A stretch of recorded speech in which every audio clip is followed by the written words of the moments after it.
जय श्री कृष्ण। ओम नमो भगवते वासुदेवाय।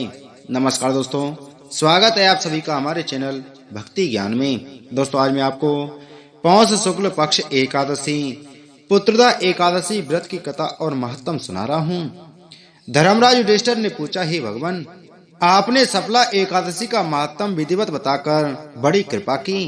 अब कृपा करके पौष शुक्ला एकादशी का क्या नाम है, उसकी विधि क्या है और कौन से देवता की पूजा की जाती है, मुझसे कहिए। तब श्री कृष्ण बोले, हे राजन, इस एकादशी का नाम पुत्रदा एकादशी है। इसमें भी नारायण भगवान की पूजा की जाती है। इस चर और अचर संसार में पुत्रदा एकादशी के व्रत के समान कोई और दूसरा व्रत नहीं है। इसके पुण्य से मनुष्य तपस्वी, विद्वान और लक्ष्मीवान होता है। इसकी मैं एक कथा सुनाता हूँ, तुम ध्यान पूर्वक सुनो। भद्रावती नगरी में सुकेतुमान नाम का एक राजा राज्य करता था। उसके कोई पुत्र नहीं था। उसकी स्त्री का नाम सैब्या था। वह निपुत्री होने के कारण सदैव चिंतित रहा करती थी। पुत्रहीन राजा के पिता रो रो कर पिंड लेते थे और सोचा करते थे कि इसके बाद हमको कौन पिंड देगा। राजा के पुत्र न होने के कारण बंधु बांधव, धन, हाथी, घोड़े, राज्य तथा मंत्री, इन सब में से किसी चीज से भी संतुष्ट नहीं था। वह सदैव यही विचार करता था कि मेरे मरने के बाद मुझको कौन पिंड दान देगा। बिना पुत्र के पितरों और देवताओं का ऋण कैसे चलेगा।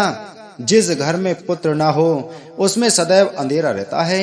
इसलिए मुझे पुत्र की उत्पत्ति के लिए प्रयत्न करना चाहिए। जिस मनुष्य ने पुत्र का मुख देखा है वह धन्य है। उसको इस लोक में यश और परलोक में शांति मिलती है, अर्थात उसके दोनों लोक सुधर जाते हैं। पूर्व जन्म के कर्म से ही इस जन्म में पुत्र, धन आदि प्राप्त होते हैं। राजा इसी प्रकार रात दिन चिंता में लगा रहता था। एक समय राजा ने अपने शरीर को त्याग देने का विचार किया, परंतु आत्मघात को महान पाप समझकर उसने ऐसा नहीं किया। एक दिन राजा ऐसा ही विचार करता हुआ अपने घोड़े पर चढ़कर वन को चल दिया और पक्षियों व वृक्षों को देखने लगा। उसने देखा कि वन में मृग, व्याघ्र, सुगर, सिंह, बंदर, सर्प आदि सब भ्रमण कर रहे हैं। हाथी अपने बच्चों और हथनियों के बीच में घूम रहे हैं। इस वन में कहीं गीदड़ अपने कर्कश स्वर में बोल रहे हैं, कहीं उल्लू ध्वनि कर रहे हैं। वन के दृश्यों को देखकर राजा सोच विचार में लग गया। इसी प्रकार उसको दोपहर हो गई। वह विचारने लगा कि मैंने कई एक यज्ञ किए, ब्राह्मणों को सुंदर भोजन से तृप्त किया, फिर भी यह दुख मुझे क्यों प्राप्त हुआ। प्यास के मारे अत्यंत दुखी राजा पानी की तलाश में इधर उधर फिरने लगा। थोड़ी दूर पर राजा ने एक सरोवर देखा। उस सरोवर में कमल खिल रहे थे तथा सारस, हंस, मगरमच्छ आदि विहार कर रहे थे। सरोवर के चारों तरफ मुनियों के आश्रम थे। उस समय राजा के दाहिने अंग फड़कने लगे। राजा शुभ शकुन समझकर घोड़े से उतर के मुनियों को दंडवत करके उनके सामने बैठ गया।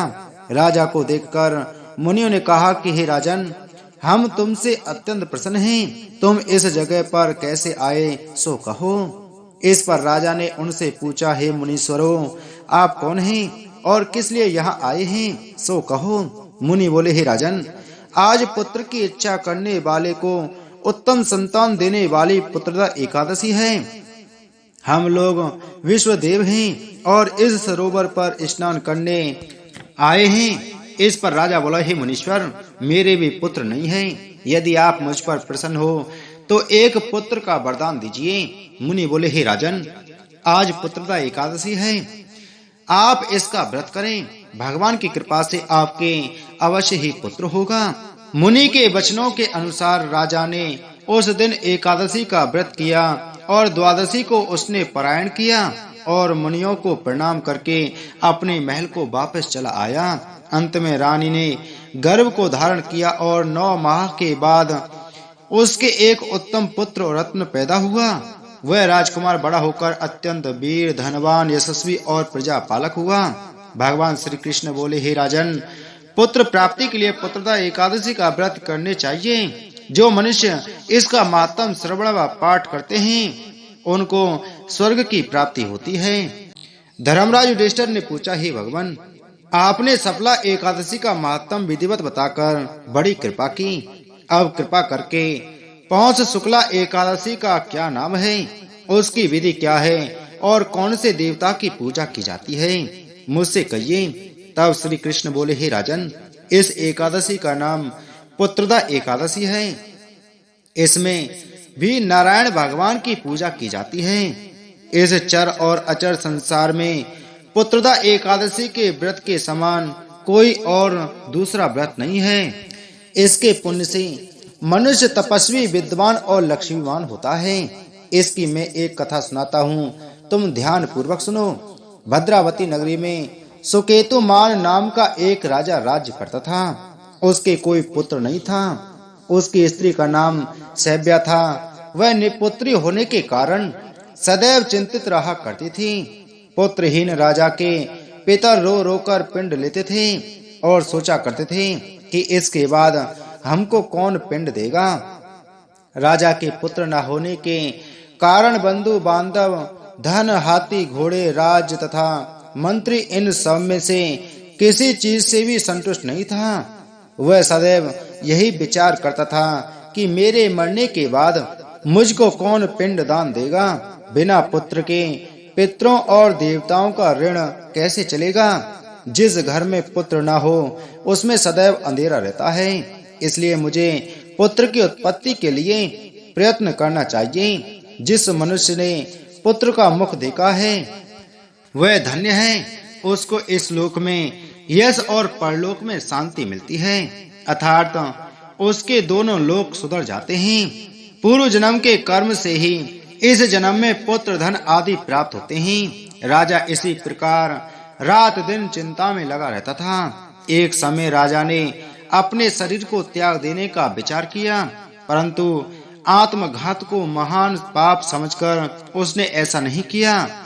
एक दिन राजा ऐसा ही विचार करता हुआ अपने घोड़े पर चढ़कर वन को चल दिया और पक्षियों व वृक्षों को देखने लगा।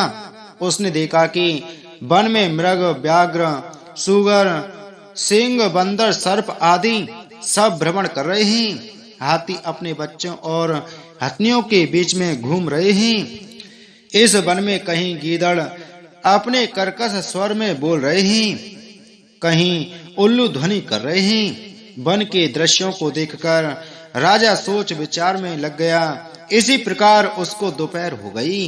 वह विचारने लगा कि मैंने कई एक यज्ञ किए, ब्राह्मणों को सुंदर भोजन से तृप्त किया, फिर भी यह दुख मुझे क्यों प्राप्त हुआ। प्यास के मारे अत्यंत दुखी राजा पानी की तलाश में इधर उधर फिरने लगा। थोड़ी दूर पर राजा ने एक सरोवर देखा।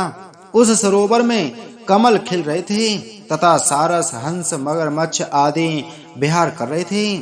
सरोवर के चारों तरफ मुनियों के आश्रम थे।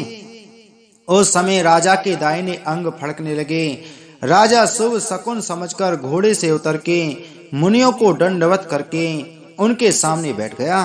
राजा को देखकर मुनियों ने कहा कि हे राजन, हम तुमसे अत्यंत प्रसन्न हैं। तुम इस जगह पर कैसे आए सो कहो। इस पर राजा ने उनसे पूछा, हे मुनीश्वरों, आप कौन हैं और किस लिए यहाँ आए हैं सो कहो। मुनि बोले, हे राजन, आज पुत्र की इच्छा करने वाले को उत्तम संतान देने वाली पुत्रदा एकादशी है। हम लोग विश्वदेव हैं और इस सरोवर पर स्नान करने आए हैं। इस पर राजा बोला, हे मुनीश्वर, मेरे भी पुत्र नहीं हैं। यदि आप मुझ पर प्रसन्न हो तो एक पुत्र का वरदान दीजिए। मुनि बोले, हे राजन, आज पुत्रदा एकादशी है, आप इसका व्रत करें। भगवान की कृपा से आपके अवश्य ही पुत्र होगा। मुनि के वचनों के अनुसार राजा ने उस दिन एकादशी का व्रत किया और द्वादशी को उसने पारायण किया और मुनियों को प्रणाम करके अपने महल को वापस चला आया। अंत में रानी ने गर्भ को धारण किया और 9 माह के बाद उसके एक उत्तम पुत्र रत्न पैदा हुआ। वह राजकुमार बड़ा होकर अत्यंत वीर, धनवान, यशस्वी और प्रजापालक हुआ। भगवान श्री कृष्ण बोले, हे राजन, पुत्र प्राप्ति के लिए पुत्रदा एकादशी का व्रत करने चाहिए। जो मनुष्य इसका मातम श्रवण व पाठ करते हैं उनको स्वर्ग की प्राप्ति होती है। बोलो एकादशी महत्तम की जय। बोलो श्री कृष्ण चंद्र भगवान की जय।